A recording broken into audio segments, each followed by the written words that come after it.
Buenos días, muchísimas gracias. Con gusto. Muchísimas gracias. Oye, Sí. ¿qué cosa estás mirando que te ha puesto, que te ha pasado de una especie de neutral positivo a estar un poco más pesimista con lo que viene? Bueno, la verdad es que siempre he sido realista, siempre he estado mirando la evidencia y tratando de entender lo que pasa sobre la base de hechos. Este virus es mucho más desconocido de lo que creíamos. Es mucho más lo que no conocemos que lo que conocemos. Ujú. Y es mucho más difícil martillarlo, que era, digamos, la estrategia inicial, el paradigma inicial, de lo que creíamos. La estrategia de las cuarentenas, entonces, no funcionó en absoluto. El mundo nunca es ni blanco ni negro, sino que vivimos dentro de tonalidades de grises. Y tonalidades de grises además enmarañadas en medio de este desconocimiento, ¿no? O sea, es como vivir en este mundo de tonalidades de grises donde en realidad también tenemos unos antifaces que no nos permiten ver bien. Ujú. Y no es cierto ni que funcionó ni que no funcionó. Funcionó a medias. Ahora, ¿qué significa funcionar a medias en el marco de esta pandemia? Hemos podido, como país, digo, ¿no? Hemos podido salvar muchas vidas. Y cuando digo muchas, me refiero a probablemente algunos miles de vidas. Ujú. ¿Qué valor tiene eso? Infinito. Es valiosísimo, es valiosísimo. Pero también está sucediendo que los contagios siguen creciendo y siguen creciendo en todas partes del mundo. No es un asunto exclusivamente peruano. Ahora, si miramos esto latinoamericanamente, también tenemos muchas razones para estar preocupados. Ya el virus está aquí, está con mucha fuerza. Parece que la tasa de contagios va a ser tan o más alta como la que vimos en Europa de repente. Quizás la tasa de letalidad ya no, porque precisamente ya hemos aprendido en estos 80 días, 100 días, 150 días que el virus tiene con nosotros, Ujú. la humanidad ha aprendido a tratarlo y la letalidad ha venido cayendo. Eso es muy positivo también. O sea, hemos aprendido eso, pero pese a todo ello, el golpe que le va a dar al país, a las economías de los hogares, a las empresas, al tejido empresarial, va a ser bien fuerte. ¿Tenemos idea de cuán fuerte va a ser? Por el ejemplo que pones, la generación actual de jóvenes que estaría por entrar al mercado de trabajo no va a poder entrar o va a tener que entrar de una manera bien precaria, pero además muchas personas que tenían empleo lo van a perder. Ahora, y cuando digo muchas es como el doble de esta generación de jóvenes, el doble en número de personas. Ahora, cuando miramos esto para un país como Perú, mirar solamente la tasa del desempleo es bien Engañoso. parcial, es engañoso, es parcial, no tiene toda la figura, ¿no? Porque en nuestro país, 4 de cada 10 trabajadores no tienen una relación de dependencia, no tienen un jefe, no reportan a una empresa, sino que son trabajadores independientes. Entonces, como tales, no han sido despedidos en el marco de esta pandemia, no había quien los despida, no han sido despedidos, simplemente han dejado de trabajar. Y cuando vuelvan las actividades, cuando retomemos al nuevo normal, seguramente saldrán a trabajar. Y formalmente no van a contar como desempleados, sino como personas empleadas. La pregunta está en cuál va a ser la productividad de estas personas, qué tanto negocio van a poder hacer, qué tanto van a poder generar, especialmente tomando en consideración que estos independientes tienen unas condiciones bien precarias, ¿ya? 3 de cada 4 O sea, el pueden llevar, 75%. pueden llevar en un mes a su casa una remuneración mínima vital o menos. Entonces, son gente que ya pre-pandemia tenían unas condiciones bien precarias de empleo. No puedo imaginar cómo va a ser después de la pandemia. O sea, que cumplen 18 años y entran al mercado de trabajo 400.000 personas, más el doble, que son 800.000 personas, estás hablando de 1.200.000 empleados menos. Sí, sí, pero a ese súmale también que este conjunto de los autoempleados, que son Claro. como 6 millones de personas, 6 millones, ya tenían condiciones bien, bien precarias antes de la pandemia. Ujú. Y van a tener condiciones precarias después de la pandemia y probablemente ahora pasen a ser más de 6 millones. Ahora, de los 6, como 4 y medio son los que te digo que tienen precariedad, ¿ya? 4 Ujú. y medio. A estos 4,5 súmales, no sé, 1 millón más que de repente pasen a ese segmento de los emprendedores, de los autoempleados, de los independientes. 5,5 millones, 6 millones de independientes con ingresos tan precarios como menos de 900, menos de 1.000 soles al mes.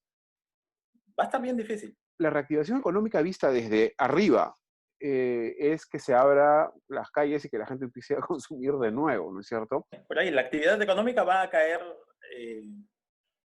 no sé, es bien difícil saber cuánto va a caer la actividad económica, ¿no? Va a estar entre 10 y 20 seguramente.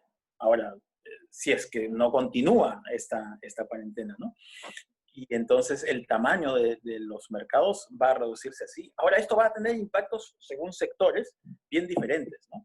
El sector gastronómico, hotelero y de ese tipo de servicios no se va a reducir de 10 a 4, se va a reducir de 10 a 1. Va a tener unas reducciones dramáticas. Ahí sí, eh, literalmente, no va a haber espacio para todos. Ni siquiera eso. Para la mayoría no va a haber espacio y van a tener que ir a buscar oportunidades en otros sectores de la economía. Y esos otros sectores de la economía, ¿cuáles pueden ser? O sea, porque en realidad lo que me estás diciendo es, si el mercado se va a reducir, que es el mercado formal principalmente también el que se reduce, ¿no es cierto? Y en nuestro país, 7 de cada 10 emprendimientos y personas que trabajan en el sector informal, ¿no? Después de esto, con una economía que decrezca entre 10 y 20%, ¿de qué tamaño va a ser la informalidad?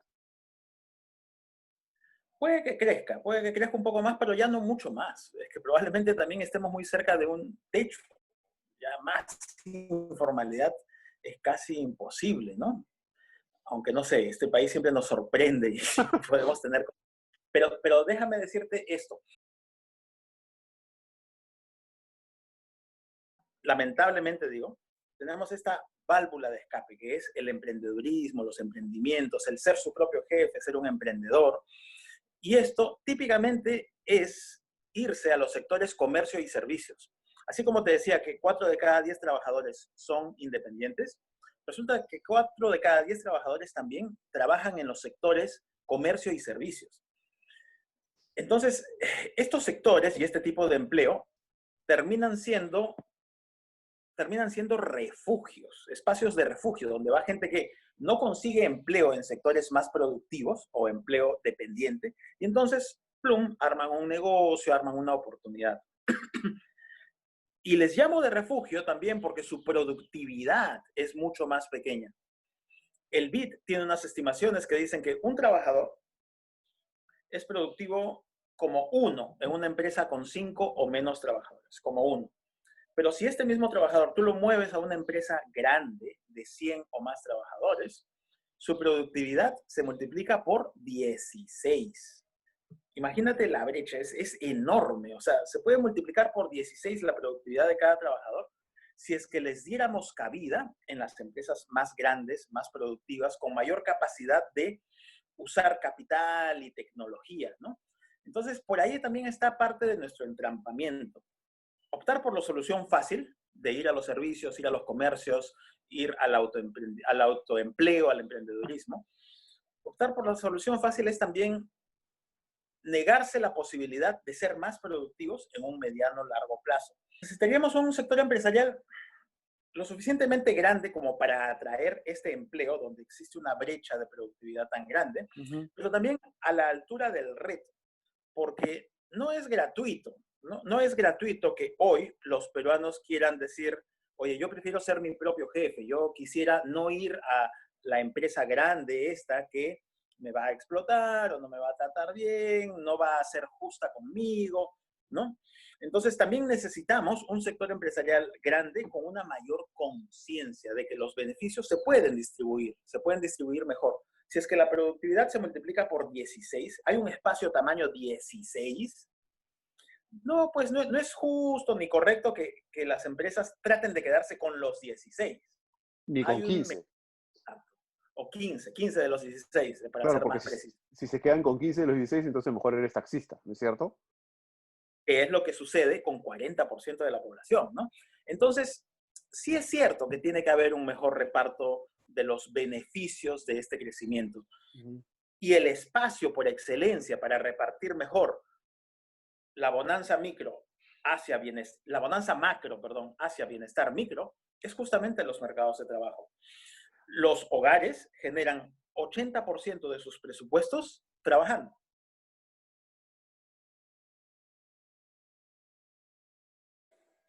Sí.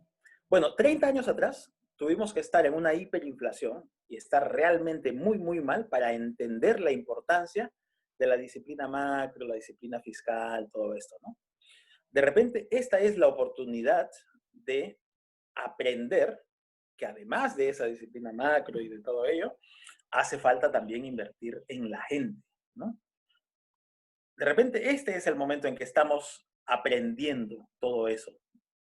Porque no puede ser, pues, que seamos un país que invierte tan poco en la educación. Invertimos $1,100 por estudiante por año en educación, siendo que nuestros vecinos invierten el doble, Colombia invierte 2.200, o el triple, Chile invierte $3.300 por estudiante por año. O sea, ni siquiera estoy haciendo comparaciones con la OECD, con Finlandia. El concepto clave aquí para detener la pandemia es que todos los peruanos incorporemos y utilicemos esto de la distancia social. ¿Pero en qué consiste esto de la distancia social? Es un concepto complejo, porque hay que estar a 2 metros de distancia uno del otro, usar mascarilla, no tocarse la cara, lavarse las manos frecuentemente, tener un protocolo sanitario cada vez que llegas a un lugar, enjuagarse con un gel con alcohol, limpiarse los zapatos, quitarse de repente la casaca que uno lleve puesta, no abrazarse, no darse besos, son muchos elementos. Y en nuestro país, la comprensión lectora es bajísima. No solo la comprensión, bueno, de comprensión lectora existen mediciones que nos dicen que es bajísima. Pero seguramente también, si existieran mediciones, llegaríamos a la conclusión de que nuestra comprensión oral también es bajísima. Las pruebas PISA nos dicen que la comprensión lectora de nuestros jóvenes es tan baja que solamente 1 de cada 6 jóvenes puede comprender perfectamente un texto que se le presente con algunas instrucciones básicas, como por ejemplo esto que te cuento de la distancia social. ¿Qué pasa con todos los otros 5 de los 6? Y ahora estos son jóvenes que están estudiando, que tienen mentes frescas, que deberían estar como aptos y hábiles para entender. ¿Qué pasa con los otros que ya salieron de la escuela y no leen más que por ahí, eventualmente unos titulares en la esquina y nada más? Entonces, nuestra capacidad de comprensión es bajísima. Y aquí encaja muy bien el eslabón este de, oye, sí, pues si hubiéramos invertido más en nuestra educación, hoy de repente tendríamos un comportamiento ciudadano bien diferente, ¿no? Hay una inmensa zona de grises donde el mundo no es ni blanco ni negro y entonces nos toca un poquito empezar a discernir también qué es esto, ¿no? El lucro que se sataniza y se idealiza. La verdad es que sí, el lucro es un motor para las economías, claro, pero a veces en nombre del lucro también se cometen estafas, se cometen abusos.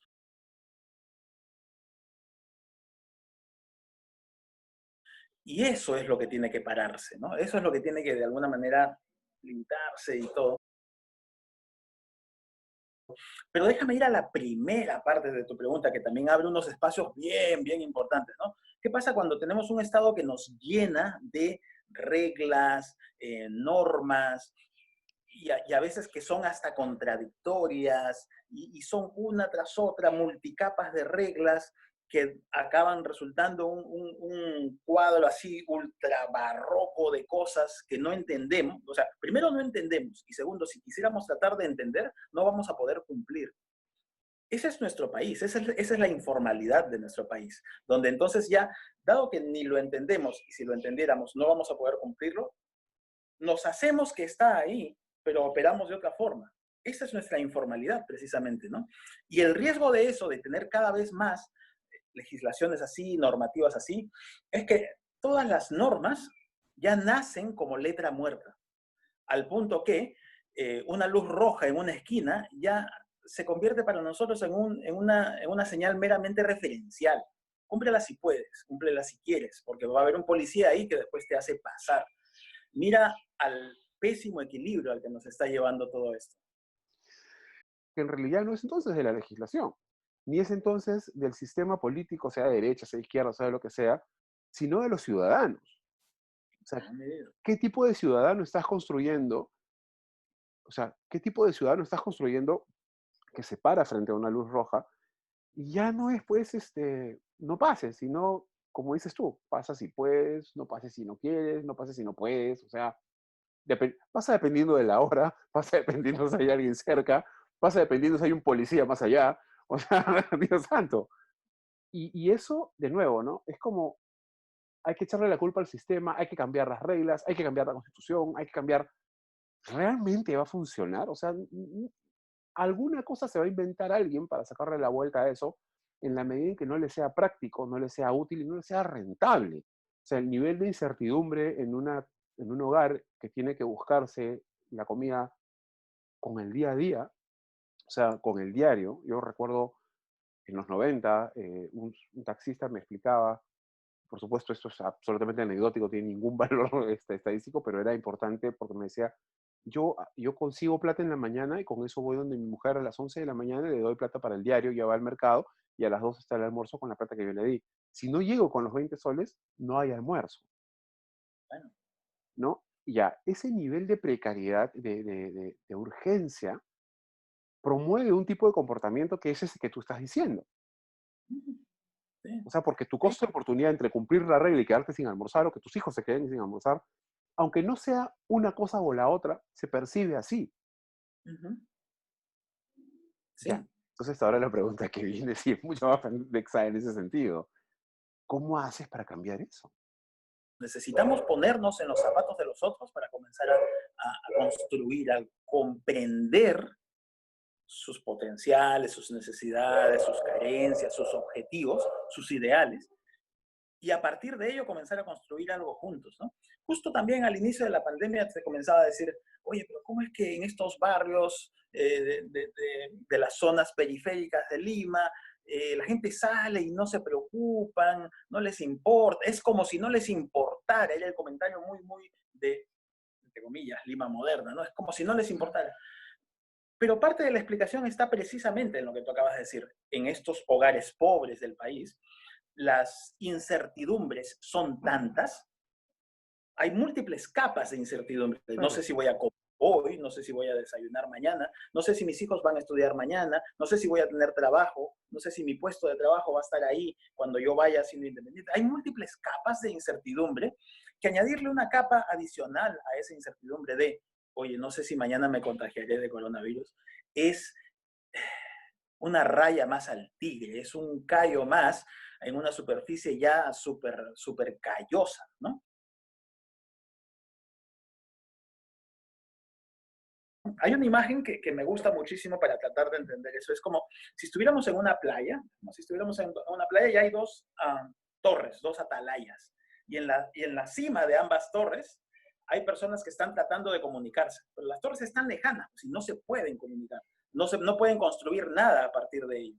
Y claro, cada uno trata de establecer su verdad desde su punto, cuando en realidad lo que hay que hacer es, para ambos, bajar sus escaleras, ir al llano, ir a la arena y comenzar a encontrar los puntos en los que hay coincidencias, comenzar a hallar esos puntos de encuentro. Y ya si quieres después volver a las atalayas, pero después de una comprensión mutua de todos. Tenemos que todos de alguna forma comenzar a bajarnos de nuestras torres y buscar a los demás. Cómo se construye, se promueve eso desde el Estado? O sea, porque honestamente no veo ningún otro vehículo que vaya a hacer que alguien se baje de su torre para ir a hablar con la torre al costado si es que no necesita hacerlo.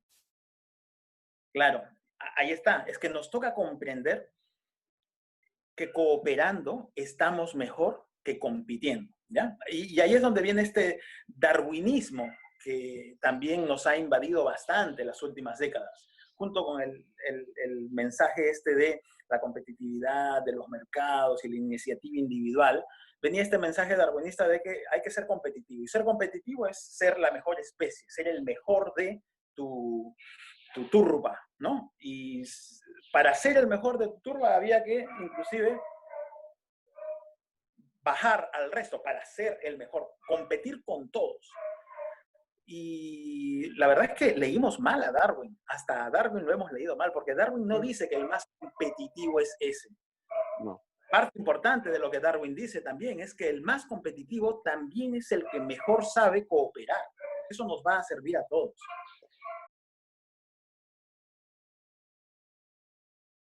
También es cierto que tenemos un Estado que nos viene fallando. No nos provee esta seguridad social, no nos provee la salud, no nos provee la educación, no nos provee la seguridad frente a la violencia o frente a la delincuencia. Y como el Estado no nos provee, nosotros no le cumplimos, no pagamos nuestros impuestos, no somos formales. Hay un contrato social ahí que se ha quebrado. Entonces tenemos que comenzar a reconstruir ese contrato social. ¿Se va a reconstruir de la noche a la mañana? No. Tienen que haber unas primeras muestras de que esto suceda. Y va a suceder de los ciudadanos hacia el Estado muy difícil porque no estamos organizados. Más probable es que suceda del Estado hacia los ciudadanos. Entonces necesitamos un Estado que comience a cumplir mejor su rol. Cumplir mejor su rol de proveer todo esto que te digo y tener mucho más presencia en los territorios. Algo que también hemos comenzado a aclarar muchísimo ahora en el marco de la pandemia es que nos habíamos enfrascado en un debate de un Estado grande versus uno pequeño, minimizar los ministerios y entonces tener el mínimo minimorum para que el Estado no trabe y permita que los mercados puedan operar y tal, ¿no? Pero en realidad hoy venimos a descubrir o a poner en evidencia, más que descubrir, venimos a poner en evidencia que la discusión no era tanto de si queríamos un Estado grande o pequeño, sino que lo más importante era la presencia del Estado en cada territorio. Entonces, el concepto clave que nos habíamos perdido aquí es el de la capilaridad que necesitan los estados. O sea, tú no necesitas, si tú vives en una provincia a 3.000 metros sobre el nivel del mar, tú no necesitas, para ti es más o menos irrelevante que el ministerio sea grande o pequeño, pero si tú quieres un estado que llegue a ti, entonces un mejor eslabonamiento entre los gobiernos centrales y los gobiernos regionales y locales hace falta fortalecer esos gobiernos locales. Miro los gobiernos regionales y los gobiernos locales y hemos estado descubriendo que en el marco de la pandemia ha habido gente ya no lucrando y especulando con el precio de los balones de oxígeno finalmente, que es una porquería y es ética y moralmente censurable, sino de plano robándose los recursos que eran para personas en altísima necesidad y vulnerabilidad, robándoles literalmente la comida de la boca a los niños, ¿no es cierto?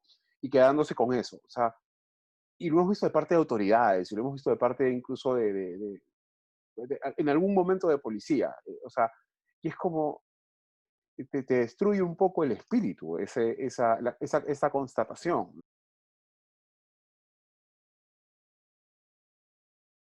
Que no vas a encontrar un hilo de la madeja, porque esto no es una madeja, esto es un plato de tallarines, ¿ya? Pero un plato de tallarines masacotudo, ¿ya? Desenredarlo va a ser bien difícil. Vamos a encontrar por ahí algunas hebritas, algunos hilos, pero no va a haber una solución. No existe la bala de plata, no existe la solución, el hilo de la madeja que nos permita desenredar todo. Y este plato de espaguetis masacotudo que tenemos tiene algunos de los tallarines, de los espaguetis ya muy pegados, demasiado pegados y va a ser imposible sacarlos, ¿no?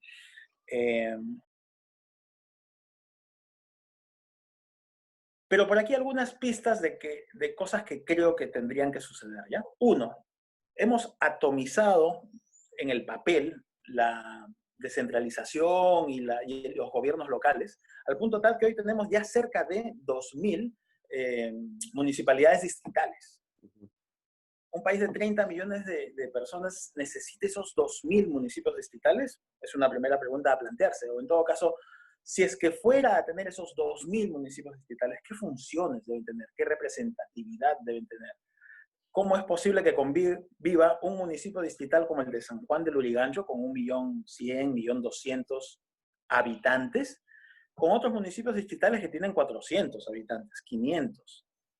Entonces, ahí hay que repensar algo en términos de cantidades, distritos, números de distritos, clústeres de distritos, agrupaciones de distritos, y también el ida y vuelta, el qué pasa con los gobernantes frente a la población y qué pasa con lo que la población puede reclamarles a esos gobernantes. En el papel nuevamente se pensó que la revocatoria era el instrumento para aquella vuelta, ¿no? Pero ya venimos viendo que la revocatoria no viene siendo usada como lo que el papel decía.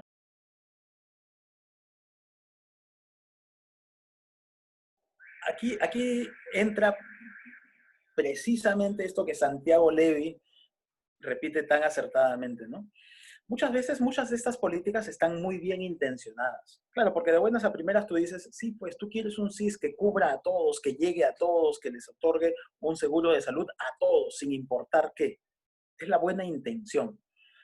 Pero después viene la vuelta de tuerca y tú dices, oye, pero no solo con buenas intenciones vamos a construir eso, porque si tú así de buena intención provees eso, estás negándote la posibilidad de construir este contrato social al que nos referíamos. Esto no Exacto. puede ser pues, de una vía, tiene que ser de dos vías Ujú. para que el contrato social se dé y pueda existir una soldadura aquí que nos haga a todos mucho más cohesionados, ¿no?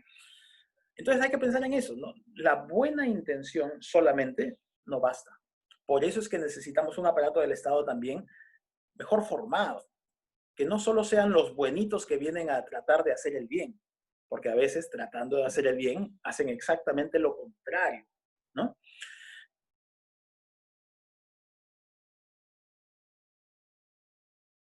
Pero yo quiero también comentar algo que tú dices acerca de los costos de la formalidad, que me parece importante.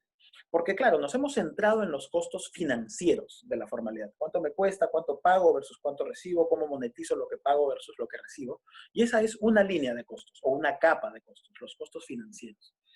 Resulta que por lo que veníamos conversando hace poco del barroquismo de la legislación y el plato de tallarines mazacotudo aquí, que es nuestra maraña legal, hay un costo que es aún más importante. Miguel Jaramillo, mi colega en Grade, tiene unos estudios que indican que más importante que el costo financiero parece ser el costo cognitivo. ¿Ya? Para un nuevo empresario, tratar de entender esa maraña normativa le resulta inviable, imposible. Entonces, como ni siquiera se da el esfuerzo de tratar de entenderla, la ignora. Entonces viene esta otra informalidad que tiene que ver con el costo cognitivo de la normativa, ¿no? Y con los problemas a los que ya nos referíamos algunos Claro, minutos atrás. claro. Normativa irreal, estás incentivando a la gente a ignorarla e incumplirla. Pero en los países donde esto funciona, donde este contrato social es exitoso, importan los costos financieros, importan los costos cognitivos, pero hay un costo más importante, una capa más importante que domina a todo, que es la capa moral. O sea, las personas van a decir, no, es que yo no voy a ser informal, yo no voy a saltarme la regla porque no es lo correcto, pues simplemente no es correcto. Y eso domina a todo, ¿no? Yo no me voy a pasar la luz roja, así sean las 3 a.m. y sea yo el único conductor en la avenida, porque la luz roja está ahí y hay que respetarla. Los que hemos tenido niños chicos, tenemos mucha claridad de eso. Cuando nuestros niños tienen 5 años, 6 años y ya saben lo que significa una luz roja, entienden cuán taxativo es aquello y cuán binario, ahí sí, binario es eso, ¿no? Las luces rojas se tienen que respetar. Oye, papi, no te cruces la luz roja, pero no hay nadie. No, no, es que no hay que cruzarla. Hay sí algunos elementos básicos que sí tienen que ser binarios y no negociables. Y respetar un mínimo de normativa debería ser eso. Pero para que esta capa tercera a la que me refiero, moral, funcione, necesitas una segunda, cognitiva, razonable, pues, no la irreal que tenemos hoy. Y después necesitas otra, financiera, razonable también.